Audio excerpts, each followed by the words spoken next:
rather than metal. So let's see if they can be split in a drag race. Right, some numbers. I have a Lamborghini 5.2-litre V10, and I'm up against Porsche's brand new 3.8-litre twin-turbocharged, direct-injected flat six. This should be interesting. 3, 2,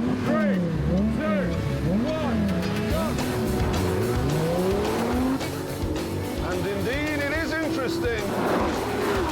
Iron Man's heavyweight iron car is losing to the lightweight one with the iron lung.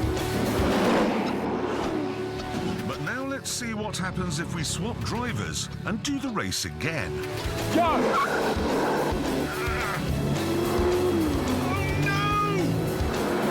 Embarrassingly, this time round, the Audi was victorious. The reason that happened is simple. Four-wheel drive cars like these are notoriously difficult to get off the line quickly. If you do it well, you're going to win. If you do it badly, you're going to lose. So really, in a short race like that, it's all down to the driver. The cars, predictably, almost exactly the same. They both do 0 to 60 in around 4 seconds.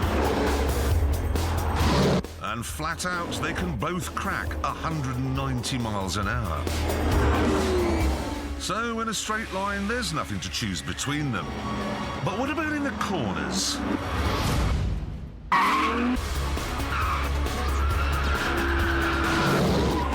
Well, it's the same story here because they both have the same problem.